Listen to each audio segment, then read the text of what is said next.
and welcome. I'm Asuma Katauka and you are watching NewsX World. Let's take a look at some of the top stories. As SCO summit has commenced in full fervor, the leaders at the summit in Tianjin have discussed war, terrorists, and setting a new world order. He has pledged $280 million in grants to SCO member states this year.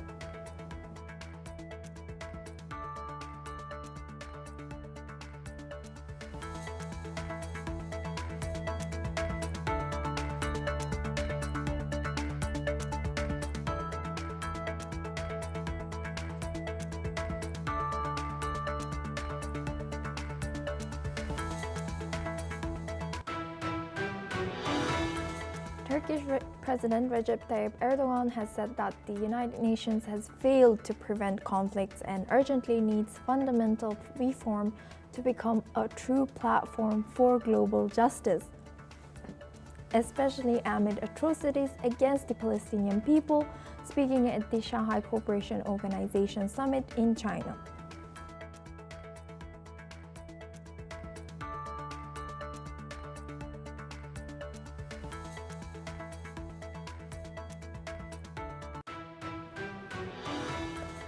Yemen's Houthi rebels have held a funeral in Sana'a for their Prime Minister Ahmed Ghalib Nasser al-Rahawi and 11 other senior officials who were killed in an Israeli airstrike.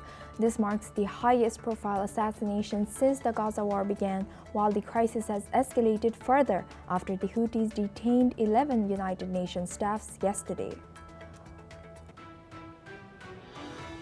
The death toll from a powerful earthquake in eastern Afghanistan has risen to over 800 people now, with most casualties in Kunar province, according to Taliban government spokesperson Zabihullah Mujahid.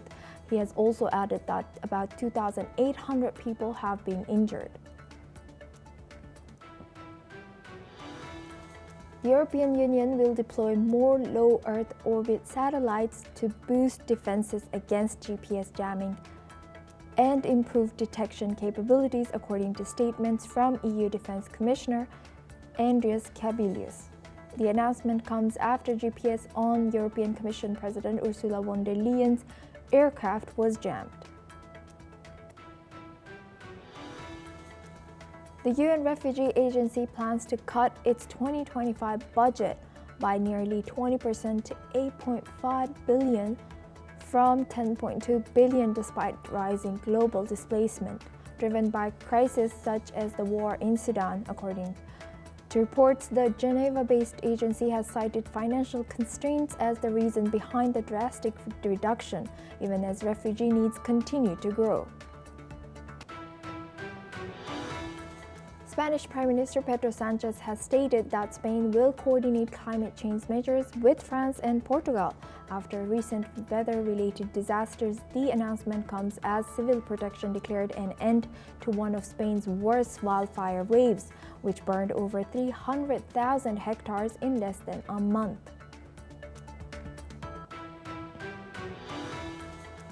Romania's coalition government is fast-tracking a $2.46 billion reform package of spending cuts and tax hikes to reduce the EU's highest budget deficit. However, it faces multiple no-confidence votes, while public sector strikes and widespread anger threaten political stability and Romania's investment-grade rating.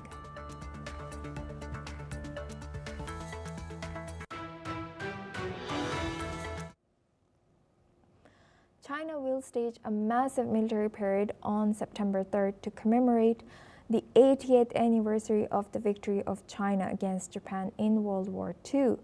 26 foreign leaders will attend China's Victory Day commemorations in Beijing, including leaders of the Shanghai Cooperation Organization, like Russian President Vladimir Putin, Iranian President Masoud Pezeshkian, Pakistani Prime Minister Shehbaz Sharif, Kazakh President Kassym-Jomart Tokayev, Uzbek President Shavkat Mirziyoyev, Tajik President Emomali Rahmon, Kyrgyz President Sadir Japarov, and Belarusian President Alexander Lukashenko.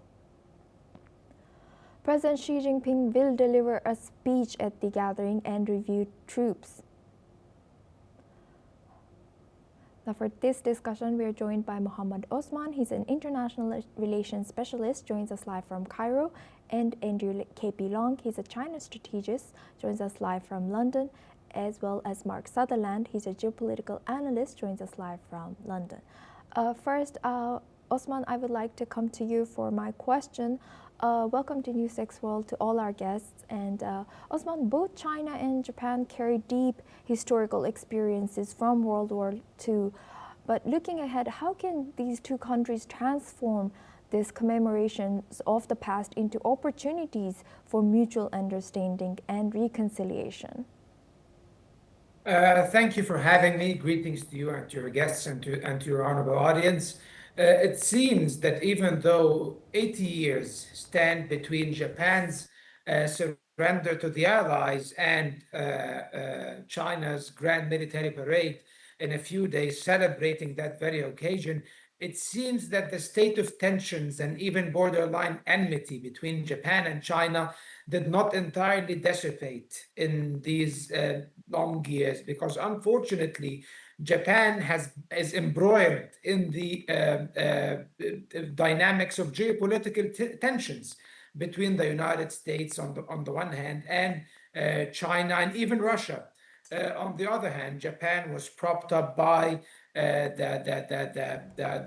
West in general during the Cold War, for it to be, especially after the Korean War, as a bulwark that will be poised to compete with any rising Chinese power at any point of time that the West viewed back then and still does right now as a threat. They do not view the rise of China as something that should be viewed as the natural progression of nations and of the developing world in general and the nations of the global south. It is rather seen as something that threatens US hegemony and Western hegemony.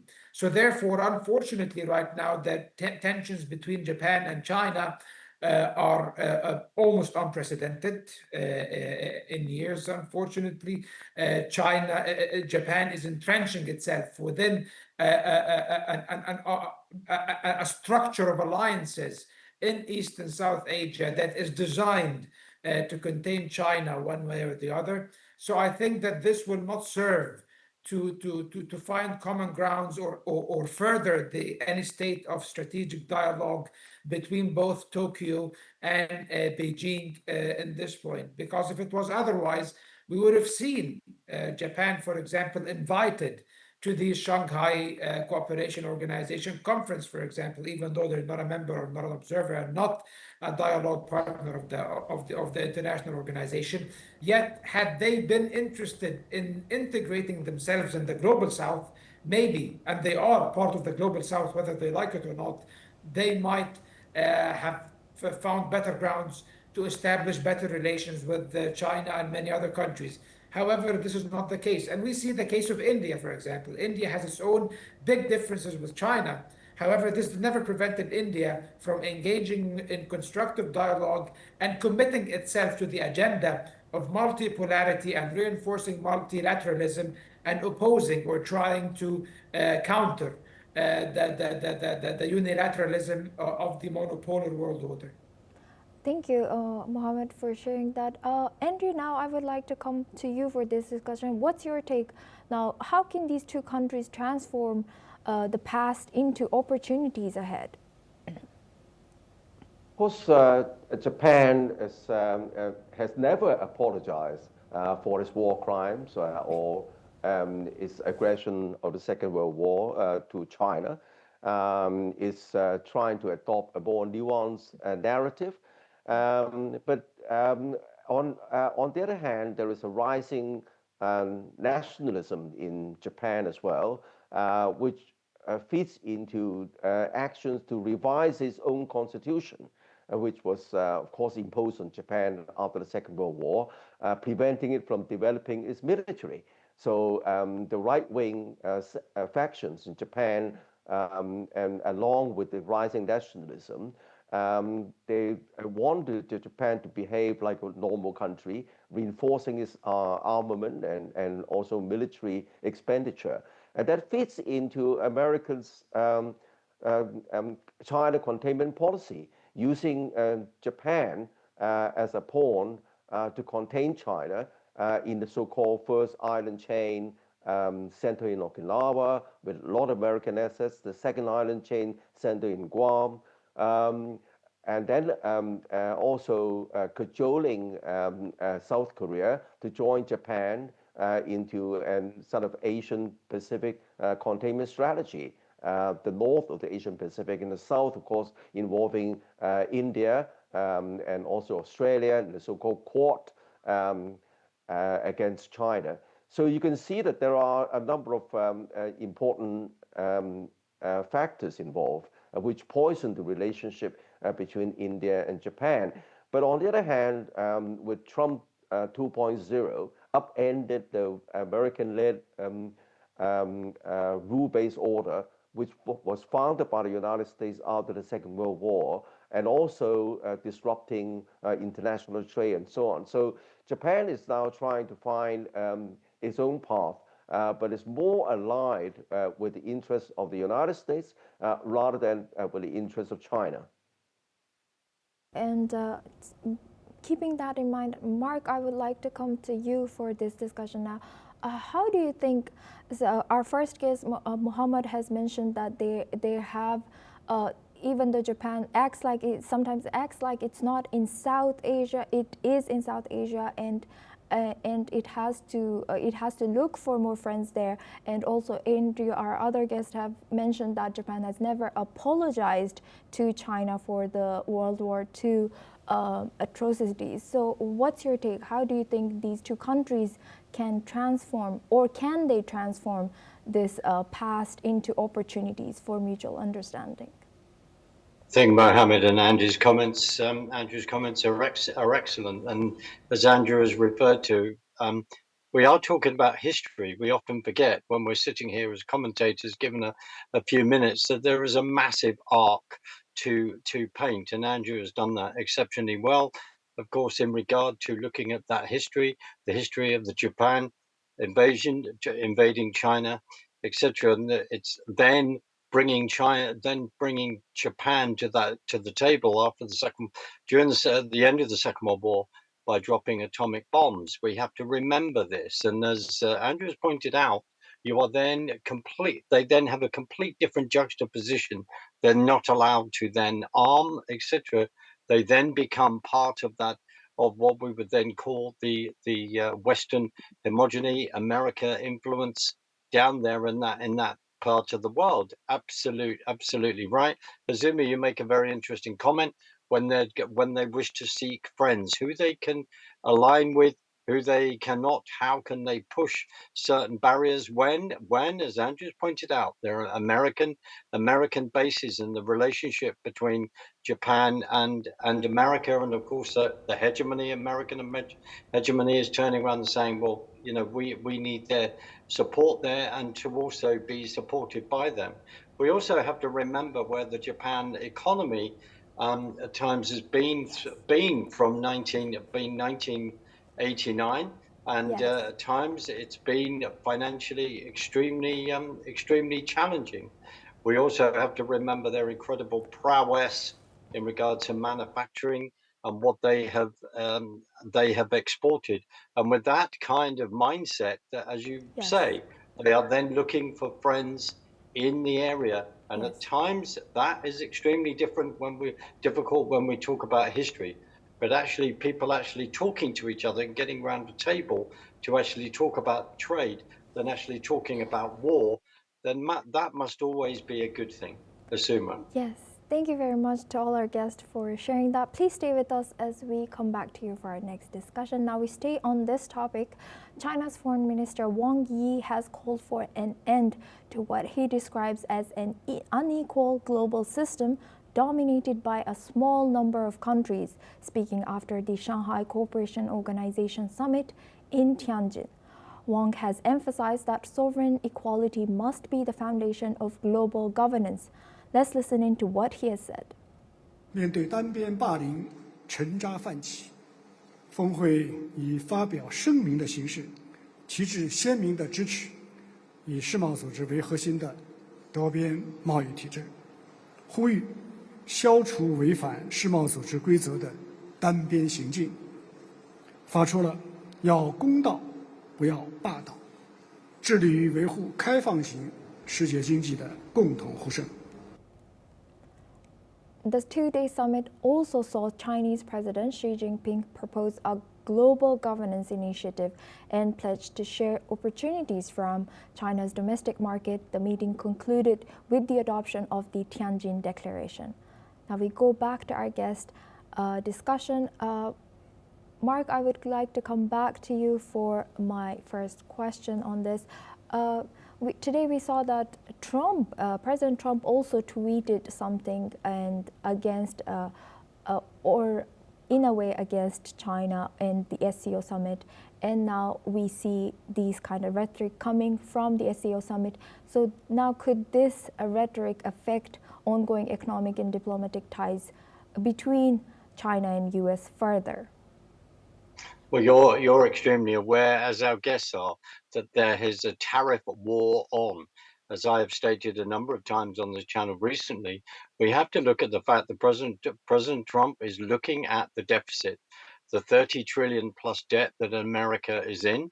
He is also mindful, as we've said before, that when relationships were opened up with China under Nixon and Kissinger in '73, then suddenly China then becoming the cheap labor market of the world to provide goods. And we're also aware that many American manufacturing companies then set up factories in China. Again, we're talking about history, but it's all extremely, extremely important. To Donald Trump, he's got a 10 trillion investment back into America. It's about getting companies in. He's been looking at, of course, European countries like Switzerland in regard to pharmacy, resettling there, etc. He is working through a list here. And you raised a very important point in regard to diplomacy here.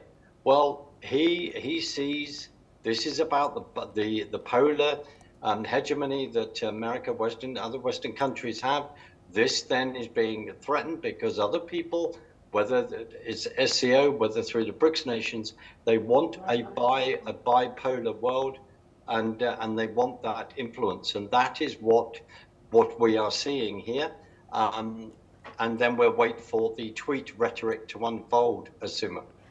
And Mohammed, I would like to take your take on this now that we have heard Mark's take. Could this rhetoric affect ongoing economic and diplomatic ties further between two countries? Well, definitely now I think that what we are seeing at the Shanghai Cooperation Organization Summit is a sustained effort by many powers of the Global South, including major power centers like Russia, China, India, and others, and of course other smaller countries, middle powers, if I may describe them as such, like Egypt and Turkey and Iran and others. Those countries seek to establish a more just international system that is free from Western unilateralism in general. And what we are seeing with the Trump administration is the exact manifestation of this colonial mentality of many Western powers, unfortunately. The way Trump is dealing and treating, for example, the issue of trade and his trade wars and his arbitrary tariffs that he is imposing on many countries, especially countries in the Global South, of course, it will alienate the United States and the wider West further, and it will push many countries around the world to put their differences aside, like China and India are attempting to do right now, to find common grounds for cooperation and common mechanisms and strategies to counter the American unilateral actions, unfortunately. What we are witnessing is a very dangerous phenomena in US foreign policy that is basically led entirely by a merger, a very strange merger of, or combination of isolationism and at the same time aggressive unilateralism in one way or the other. The US will pursue its interests on the expense of many of its partners. And of course, this is always a recipe for further instability in the world. So I think now that the global south is moving in a very responsible manner in order to counter these moves, not out of anti-Americanism, for example, as some dumb headlines in the US and the Western media would make you think, but no, it's out of the urge for prosperity, the urge for survival, and also the need for preserving national dignity and national sovereignty in the countries of the global south. Yes, with that, we end this discussion. But thank you very much to all our guests. Mohammad Osman, he's an international relations specialist, as well as Andrew K.P. Long. He's a China strategist, and Mark Sutherland for joining us and sharing your insight throughout this news. Thank you very much. Now we look at Ukraine and Russia. Ukraine has urged China to play a more active role in ending the Russian aggression as the Russian President Vladimir Putin continues his high-profile visit to Beijing. In a statement today, Ukraine's foreign ministry has said that given China's significant geopolitical influence, Kyiv would welcome Beijing's involvement in achieving peace, but stressed it must be based on respect for the United Nations Charter. The appeal comes as Putin seeks to deepen ties with China during talks at the Shanghai Cooperation Organization Summit and beyond. Beijing has positioned itself as a potential mediator, though its close partnership with Moscow has drawn skepticism from Kyiv and its Western allies. The move highlights Ukraine's diplomatic push to engage Beijing, hoping it could help in mediating peace between the two countries. Now for this discussion, we go back to Mark Sutherland. He's a geopolitical analyst, joins us live from London. Thank you very much, Mark, for staying with us. Now looking at this news, how realistic is Ukraine's expectations for China to take on a more active mediating role? Well, I think the people in Kyiv, people in Ukraine, leadership is looking at the relationship here that are in the SCO. Putin's gone out. He's then meeting with the leader of China. There are other countries there, of course. There is India. The fact that India has been buying oil of Russia, that's another subject. We're then looking at how then Iran then supplies drones to Russia. They are amongst friends. Now, the Ukraine is turning around and saying, well, you're amongst friends, could what? Could this particular friend of a huge influence, could it now then put pressure on Putin to then come to the table to end this war? Remember, whatever people think of, other people have comments on the SCO down there in the south, and looking at potential wanting to expand at Eurasia, etc. We've had a discussion about the whole thing of bipolar, people wanting a multipolar world. Putin is bang in the center of that. And Ukraine are then levering, as I've just said, to say, right, you've got a big friend in China. China, could you please put pressure on Putin to come to the table and to end this? How that's going to play out, Asuma, at the end of the day, we've looked at what happened in Alaska. There was no ceasefire. There was no ceasefire agreed. It has carried on. You and I have witnessed in our reports the tit for tat between both countries.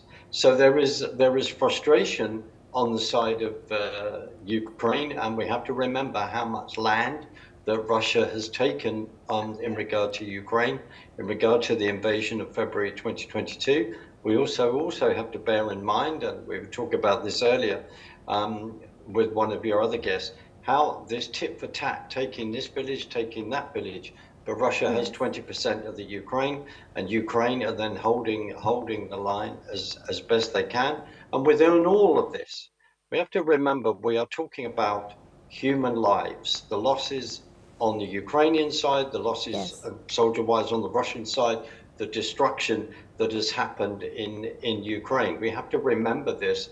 There is humanity involved, and hence why then Ukraine is turning around and reaching out to the relationship that China has with Russia. Asuma. Yes, thank you very much, Mark Sutherland, for sharing that. Please stay with us as we come back to you. And now we stay on this topic. Russian President Vladimir Putin has said that Russia and Iran are constantly in contact on various international issues, including Iran's nuclear program. Putin has met with Iranian President Masoud Pezeshkian on the sidelines of the Shanghai Cooperation Organization summit in China. Earlier, the SCO had warned against reinterpretation of the United Nations resolution endorsing the 2015 Iran nuclear deal after European powers triggered a mechanism to reimpose UN sanctions on Tehran. Now we go back to our guest discussion with Mark Sutherland. Mark, thank you for staying with us. How do this deepening Russia-Iran ties, particularly around defense cooperation, also nuclear dialogue, reshape the strategic landscape and then challenge Western efforts to isolate Tehran? Well, we've just recently had, Israel just recently had a 12-day war where we look at the distances that the Israeli jets flew, which is quite miraculous, to then with America coming in and bombing two nuclear facilities. We have to bear all that in mind, but we then go back in history. We look at what the Obama administration had done, where it kept promising red lines.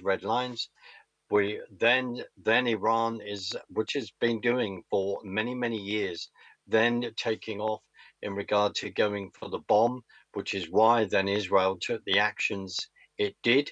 Under the first Trump administration, with sanctions on Iran, they brought the Iranians to their knees. Now let's look at Iran as a country with the incredible Persian people in it. When the Iranian mullahs are then putting money in the wrong direction, which is to create a bomb, a nuclear bomb, because they then have an ideology that says we wish to wipe Israel off the face of the earth and then to bring in their Mahdi. Why am I saying this? We have to say this and respect that into a historical context. But Russia and Iran have very strong ties, and also we have to remember, even though the Russians have pulled out, recently their involvement in Syria. It's about understanding that the geopolitical influences and ties that are in that area, hence why Russia has that relationship with Iran. Asuma. Thank you very much, Mark, for sharing that insight and staying with us throughout this discussion and sharing your insight as a geopolitical analyst. Joined us live from London. Now we move on to Asia. The devastating 6.0 magnitude earthquake that has struck eastern Afghanistan today has killed nearly 812 people and injured at least 2,800, with heavy damage reported in Kunar and Nangarhar provinces. In response, China has stated it is closely monitoring the situation and will do its best to assist in disaster relief efforts based on Afghanistan's needs, expressing condolences and confidence in the Afghan people's resilience. India has already delivered 1,000 family tents and 15 tons of food, with more aid on the way. But the UN, led by Secretary General Antonio Guterres, is mobilizing support through its mission in Afghanistan. Pope Leo has also extended his sympathies.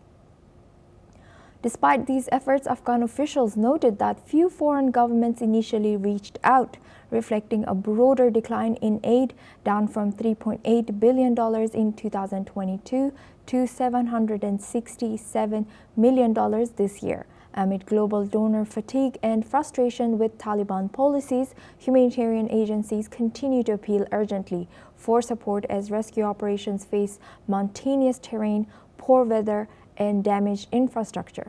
Let's listen into Zabihullah Mujahid, the government spokesperson of Afghanistan, and Go Jia-kun, spokesperson, Ministry of Foreign Affairs of China.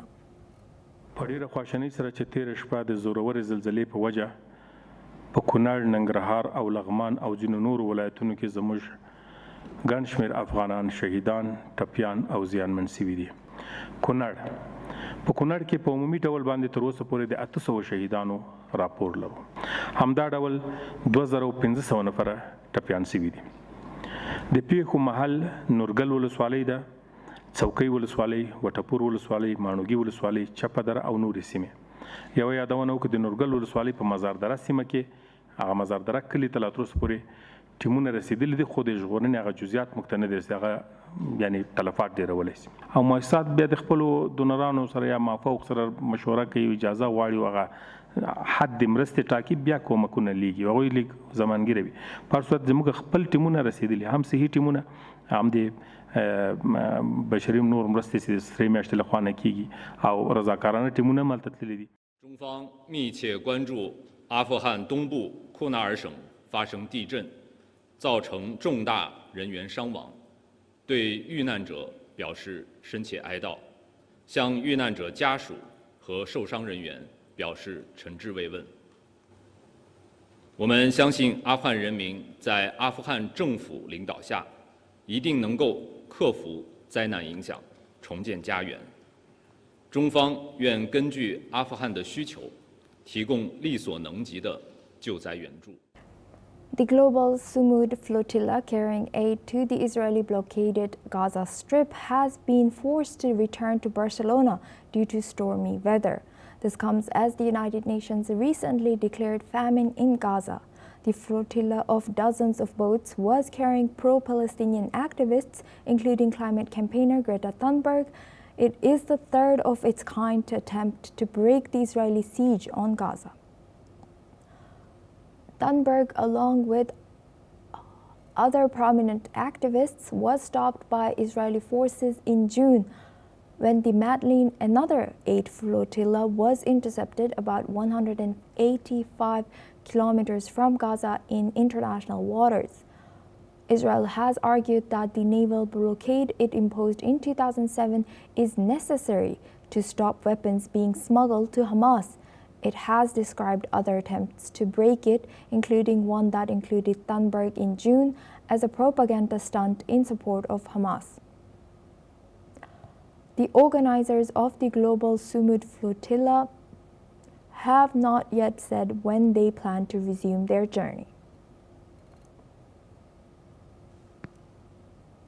Well, this is all we have time for. We will continue this special coverage on the SCO Summit and more news updates. Stay tuned.